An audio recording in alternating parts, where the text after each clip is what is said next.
Ladies and gentlemen, there are moments in life when your spirit steps out of your body and you see the truth you were too blind to face. I died, yes, I died. And in that moment, Jesus revealed to me 7 fasting methods so powerful that can shatter 1,000 invisible strongholds that have been draining your purpose for years. And what he showed me next was terrifying. The hidden habits you think are harmless, they're destroying your focus, your purity, and your destiny. If you've been feeling stuck, attacked, or spiritually exhausted, you're about to understand why. Stay with me, because what you're about to hear may be the message that breaks the chains you didn't even know wrapped around your life. When a person steps into the sacred act of fasting, something far greater than abstaining from food begins to unfold, because fasting opens a realm where the noise of the world loses its power and the voice of God becomes unmistakably clear. In that quiet space, the spirit rises above the cravings of the flesh, and the mind begins to recognize the patterns that once controlled it. This is the moment where heaven's atmosphere becomes more real than the limitations of the natural world, and the heart becomes sensitive to divine whispers it once ignored. Fasting is not punishment. It is preparation for revelation, insight, and clarity. When Jesus reveals methods of fasting, he is revealing pathways into spiritual authority that the enemy has worked hard to conceal. Every stronghold that crushed purpose, peace, or confidence is exposed under the light of spiritual discipline. It is in this holy surrender that the greatest battles are fought without a single word spoken. The atmosphere around the believer begins to shift, and unseen chains loosen as faith rises within. There is a reason breakthroughs happen when the flesh is silenced, because the flesh is often the loudest voice pulling a person away from destiny. When a person fasts, they learn the difference between hunger and craving, between need and habit, between desire and distraction. The body cries out for comfort, but the spirit begins to hunger for God with a depth that ordinary moments could never produce. In this spiritual hunger, the presence of God is felt with greater intensity, and old emotional blockages begin to dissolve under his fire. What once seemed immovable suddenly feels weak, because fasting exposes the illusions that fear and bondage used to hold a person captive. Jesus reveals that fasting disconnects the believer from the weight of worldly attachments, making room for divine strength to enter. As clarity increases, confusion loses its authority, and peace becomes a force rather than a feeling. The heart becomes steadier, stronger, and more aligned with divine purpose. Sometimes the enemy's strongest weapon is not a visible attack, but a subtle whisper that convinces the believer that breakthrough is impossible. Fasting exposes the lie and reveals the truth that the spirit carries a strength far greater than any human weakness. The person fasting begins to sense spiritual movements they never noticed before, as if the veil between heaven and earth becomes thinner with every passing hour. This heightened awareness allows them to see where fear lived, where worry planted its roots, and where discouragement tried to suffocate faith. Jesus uses fasting to illuminate these hidden structures so that nothing remains in the dark where the enemy thrives. In this illumination, inner healing begins, not because the person forced it, but because divine light reveals what the soul could not see alone. When the spirit perceives truth, deception loses its grip, and spiritual freedom becomes inevitable. The believer discovers that strongholds are not destroyed by human effort but by spiritual alignment. There are dimensions of authority that cannot be accessed through prayer alone, because prayer lifts the voice, but fasting lifts the spirit.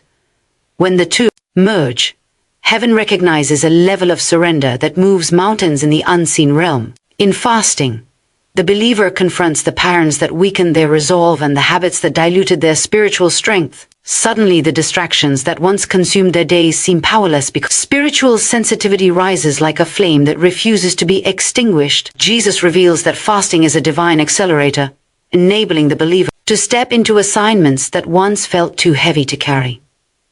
This acceleration does not come from striving but from stillness, from recognizing that God moves most powerfully when the soul becomes quiet. Strongholds crumble not with force but with revelation, as the believer begins to understand that authority is born in surrender. Every layer of fasting peels back another veil that kept spiritual truth hidden. In this unveiling, purpose becomes clearer than ever before. Fasting positions the believer to hear instructions they were never calm enough to hear. In ordinary life, because the spirit listens best when the flesh is no longer shouting. In that sacred stillness, the believer hears reminders of who they truly are, not defined by fear or failure, but by divine design. Jesus reveals fasting methods not to burden the believer, but to guide them into freedom from invisible weight they never realized they carried. As each day of fasting unfolds, emotional clutter falls away like dust shaken from an old garment. The believer begins to sense the presence of God not as a distant force,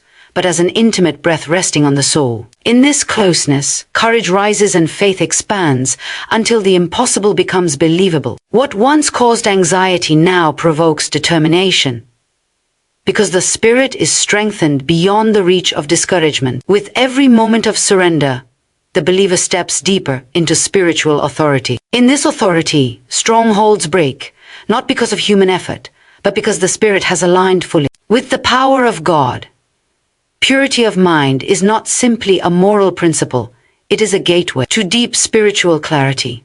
And this clarity is what awakens a person's true authority. The mind carries images, impressions, and memories that either lift the spirit into alignment with divine purpose or drag it into conflict with itself. When the mind is cluttered with impulses, guilt, or patterns of self-indulgence, the spirit becomes wrapped in fog, making heavenly direction difficult to discern. This is why so many people pray, but still feel stuck, because the inner lens through which they hear God is clouded. Purity cleans that lens until the voice of God becomes unmistakably recognizable. The habits a person entertains in private shape the strength they carry in public, because nothing weakens purpose faster than internal contradiction. When the mind is consumed by cycles that drain focus and dilute willpower, spiritual confidence slowly collapses. But when the mind is purified, inner strength rises like a river overflowing its banks. This rising strength becomes the foundation for spiritual insight, transformation, and authority. There is a hidden battle that takes place long before a spiritual attack becomes visible,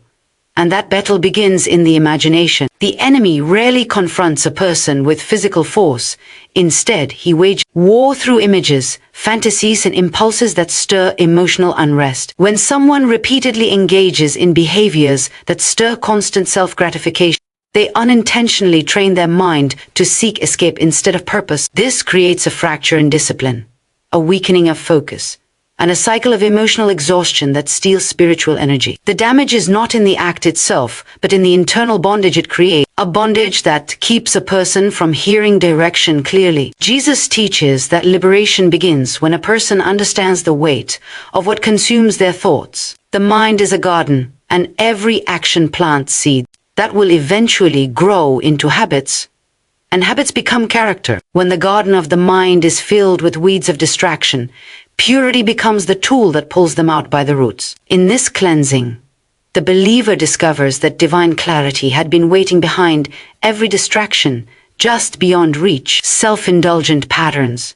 especially those driven by impulse rather than intention, act like thieves that steal spiritual vision without making a sound. They create a temporary high, but a long-term spiritual drought, leaving the believer feeling disconnected, restless, and uncertain. The cycle of indulging, regretting, and hiding becomes a cage that blinds the heart to divine presence. But when purity enters the mind, that cage cracks open and light shines into the hidden corners of the soul. The believer begins to recognize that their true strength was never in resisting temptation alone, but in understanding why the temptation appeared in the first place. Jesus reveals that the mind becomes powerful when it stops feeding emotional cravings and starts feeding spiritual truth. Purity becomes a shield, not by enforcing suppression, but by awakening awareness, conviction, and inner mastery. As awareness grows, the believer learns to redirect thought instead of fighting it, transforming weakness into wisdom. In this transformation, discipline becomes natural, not forced, because the mind has found peace again. The most dangerous battles are the ones that look harmless, because they take place inside the unseen chambers of the mind. When someone engages in repetitive habits that bring guilt or internal shame, the spirit becomes tangled in invisible chains. These chains do not appear suddenly. They form gradually, through moments of impulse that weaken the structure of discipline. The enemy uses these moments not because the acts themselves are powerful, but because they disrupt identity, self-worth, and spiritual authority. But purity breaks the chain link, restoring the mind to its original clarity and its divine capacity for focus. The believer begins to notice strength returning to areas they thought would never recover. The mind becomes still, the heart becomes steady, and direction becomes clearer than ever before. Jesus reveals that the real battle was never about the habit, but about the loss of vision it created. When vision returns, authority returns. And when authority returns, freedom becomes inevitable. Purity of mind opens a pathway to supernatural perception because it removes the noise that once drowned out divine impression. When the believer purifies their thoughts, their sensitivity to God's presence heightens, their intuition sharpens, and their spiritual awareness awakens to a new dimension. Thoughts that once brought confusion now dissolve before they can take root, because the purified mind recognizes their source instantly. A clear mind becomes a magnet for divine instruction, attracting wisdom, creativity, and bold understanding. Jesus reveals that purity does not make a person perfect, it makes them perceptive. It allows them to discern when their spirit is being pulled toward distraction that weaken purpose, or toward alignment that strengthens destiny. In this perception, the believer begins to experience peace that does not fade, confidence that does not crumble, and purpose that does not waver. Purity becomes a lifestyle, not a struggle, because the mind has tasted freedom and refuses to return to bondage. In this freedom, the believer finally steps into the identity God designed them to carry: strong, focused, disciplined, and spiritually unstoppable. The enemy rarely attacks a person in ways that are loud or obvious, because obvious attack awaken resistance, but subtle patterns slip into the heart unnoticed. These hidden patterns often begin with simple distractions, tiny compromises, and unguarded thoughts that seem harmless at first, but slowly weaken spiritual strength. A person does not fall into bondage overnight. They drift into it through repeated behaviors that become too familiar to question. The enemy feeds on these quiet cycles because they create spiritual exhaustion, making the believer vulnerable while believing they are still strong. This is how many lose their sense of direction without realizing when it began. Discouragement grows slowly, like a shadow stretching across the mind until it becomes normal. Worry becomes constant, fear becomes automatic, and frustration becomes the lens through which they see life. These invisible chains are the strongholds the enemy cherishes. They chain the believer without needing physical force, only repetition. Jesus revealed in the vision that the true battlefield is not the external world, but the internal landscape where emotions and thoughts collide. The enemy thrives when the believer hides their struggles, because secrecy is the soil where strongholds grow their deepest roots. When someone battles impulses, fear, guilt, or self-sabotage in silence, they carry a weight they were never designed to carry alone. The hidden struggle becomes a doorway for the enemy to whisper lies that sound like truth because they echo inside the heart. He convinces the believer they are weak, unworthy, or beyond restoration until they begin to accept those lies as identity. But the moment light enters the hidden places, the stronghold begins to crumble, because darkness cannot survive exposure. The believer realizes that what felt powerful was only powerful because it was concealed. Jesus exposes these areas not to condemn, but to liberate from the weight that stole joy, clarity, and spiritual authority. Strongholds often form through emotional exhaustion long before they manifest through actions, because a weary heart is easier to control than a wounded body. When a person becomes drained mentally, spiritually, or emotionally, they begin to lose the strength to resist patterns they once overcame. This exhaustion makes the voice of discouragement louder than the voice of destiny, and the heart begins to accept defeat as normal. The enemy knows that when a person is tired, they crave escape instead of transformation, relief instead of healing. In that craving, he presents distractions disguised as comfort, habit disguised as relief, and impulses disguised as harmless moments. But every moment of escape strengthens the stronghold and weakens the spirit. Jesus reveals that spiritual exhaustion does not mean spiritual failure.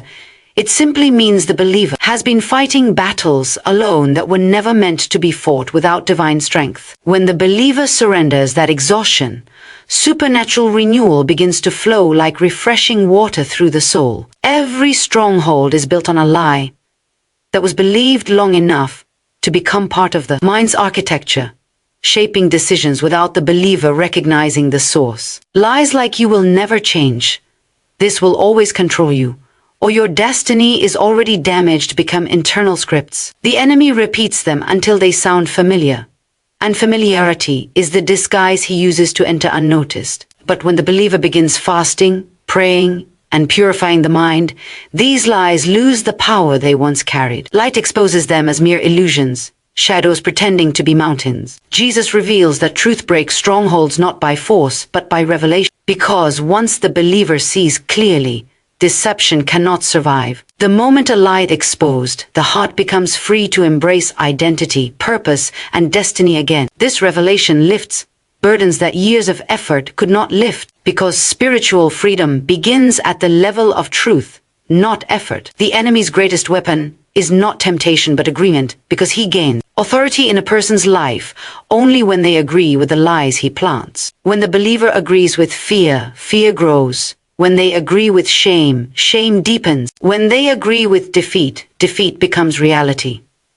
But Jesus shows that agreement can be broken as quickly as it was formed. The believer begins to speak truth over themselves, speak life where death once echoed, and speak faith where fear once ruled. As these new declarations are spoken, the atmosphere around the mind begins to shift, and the strongholds begin to starve. They starve because strongholds require emotional energy to survive. And when the believer diverts that energy into truth, the enemy loses his grip. In that moment, clarity returns, peace rises, and the believer senses spiritual authority awakening inside them again. What once felt impossible suddenly becomes achievable because the mind has returned to truth. In returning to truth, the believer steps into a freedom that cannot be taken away.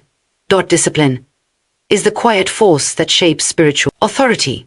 And authority is what transforms a person from being overwhelmed by life into becoming a master of their destiny. Most people pray for breakthrough while living in patterns that weaken the very strength they need to receive it. Discipline is not harshness, it is alignment, the act of bringing the mind, body, and spirit into agreement with the purpose God placed within. When a person chooses discipline over impulse, their spirit grows stronger than the desires that once controlled them. Every small act of self-control becomes a seed that produces inner power in due time. Jesus reveals that a disciplined life is a doorway to revelation because God speaks most clearly to a focused heart. The believer discovers that discipline is not limiting, it is liberating, breaking the chains of emotional chaos and scattered attention. Through discipline, clarity rises, conviction deepens, and spiritual momentum begins to accelerate. This acceleration becomes the wind behind their destiny. Transformation happens when the believer decides to confront the patterns that once dictated their choices, realizing they were never slaves to their impulses, but simply unaware of their true authority. The moment discipline enters the heart,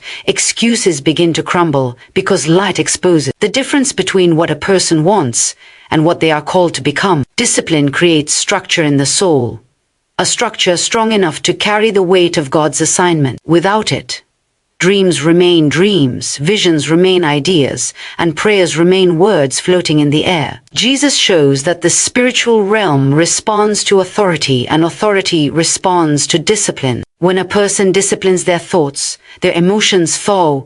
When they discipline their actions, their outcomes shift. This shift is not sudden but steady, and its consistency makes it unstoppable. The believer begins to sense that their destiny is no longer slipping from them but awakening within them. In this awakening, they feel the strength of identity rising like a flame that cannot be extinguished. Many people seek deliverance without understanding that true deliverance requires participation, the willingness to walk away from what weakens the spirit. Discipline becomes the tool that uproots the habits, distractions, and emotional cycles that once drained spiritual energy. It is not enough to break a stronghold, one must build a new structure in its place, a structure anchored in wisdom, intention, and commitment. Jesus reveals that deliverance is not a moment but a lifestyle, a decision repeated until it becomes natural. When the believer embraces discipline, The mind sharpens, discernment heightens, and the heart learns to reject what once felt irresistible. Patterns that used to dominate become powerless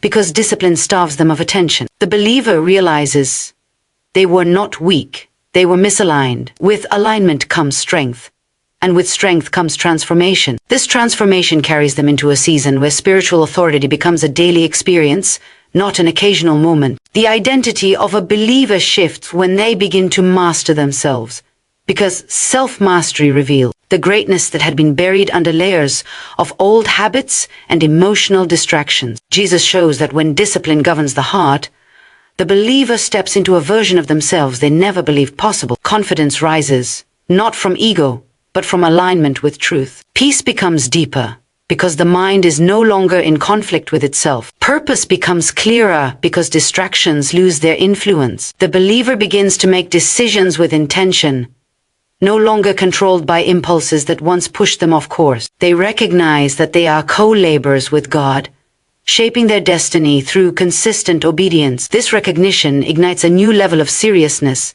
a new depth of commitment, and a new strength of spirit. With every disciplined step, the believer steps further into the fullness of who they were created to be. Discipline produces spiritual authority because authority is not given randomly. It is entrusted to those who have cultivated the strength to handle it. Authority is the power to speak to storms, to silence fear, to break generational cycles, and to walk in clarity while others crumble in confusion. Jesus reveals that authority is born internally before it manifests externally. It begins with mastering thoughts before commanding circumstances, mastering emotion before confronting battles, mastering habits before dismantling strongholds. As discipline grows, authority deepens, and the believer becomes a vessel heaven can trust with greater assignments. Their presence carries weight, their words carry strength, and their spirit carries peace. They learn to walk with purpose instead of panic, with intention instead of impulse, and with courage instead of fear. In this place of inner mastery, destiny unfolds naturally, and the believer realizes they were created for this level of spiritual power.